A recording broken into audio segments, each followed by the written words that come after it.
Ben, you talked about God as a continuous presence in our lives. Long ago, during our wanderings in the wilderness, the divine presence, as you taught us, manifested as a cloud resting over the Mishkan by day and as fire resting over the Mishkan by night. You see that as a model for human conduct. It's our obligation to show up for one another in community, you said, just as God showed up for our people in ancient days and does for us now. Thank you for sharing your faith with us. I believe the maftir you chanted at the end of the Parsha supports your point, and I never realized it until you shared your Torah. Those last few verses tell the story of Miriam being stricken with tzara'at, a terrible skin disease, after gossiping with Aaron about their brother Moses' wife. As punishment, God shuts Miriam out of the Israelite camp for 7 days. Tzara'at is highly contagious, but it wasn't only to contain the disease that God gave this order. According to our sages, God wanted to teach a lesson about how malicious gossip spreads and socially isolates its victims. But at the end of this episode, there's a striking statement in the Torah. V'ha'am lo nasa ad he'asef Miriam. The people did not march on until Miriam was readmitted to the camp. Miriam had done something wrong, but the people did not abandon her. They waited for her to heal. They did not continue their journey until she could rejoin the community. She was not punished forever, and moreover, while she was being punished, they stayed by her side. A midrash explains the importance of the people not leaving Miriam behind.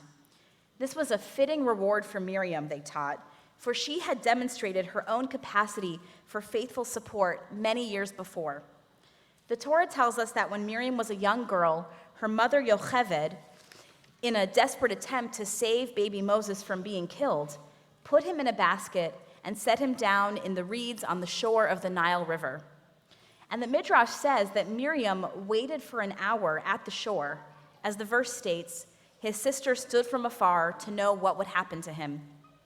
Moses' big sister watched and waited in order to protect her brother. She wanted to make sure that someone would find this vulnerable child and care for him. I think of you as a big brother, and I'm sure you do the same, looking out for your siblings. And therefore, many years later, the Israelite people delayed their travels in order to wait for Miriam.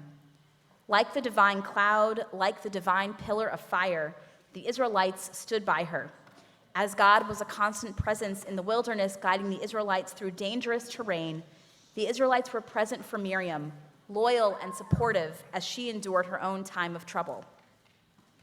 A congregant who was going through a tough time once shared with me that she struggles with the idea of God or of a higher power. But she told me that she was certain of one thing, how she and her family have felt held and supported by this community time and time again, and for that she was grateful.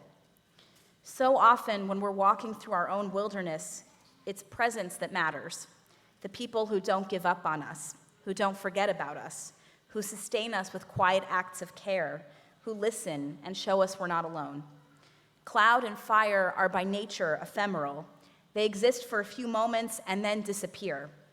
But human beings, like God, can be steadfast in our love. Ben, I hope you will always remember the profound message you shared with us today.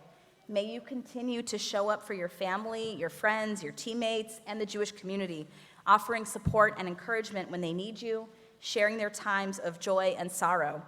I know you will show up here at Bethel as a madrich for your students, serving as a positive role model and helping them to find meaning in their Jewish education, and especially how to have fun along the way and to find a ball in the building wherever it may be. In the years to come, may you show up here in this sacred space to be counted in minyan, to pray and open your heart to God. As you've collected for Mend Hunger Relief Network, and you can find a box if you also would like to contribute some shelf-stable milk, come back to Bethel, bring that with you. May you continue to mend the world, pursue good deeds, and collect tzedakah. And throughout your life, may you always allow others to show up and support you. In a time when we as a people need each other most, we treasure your words about the power of human interdependence. Yad b'yad, hand in hand, may we all go forward together. Amen.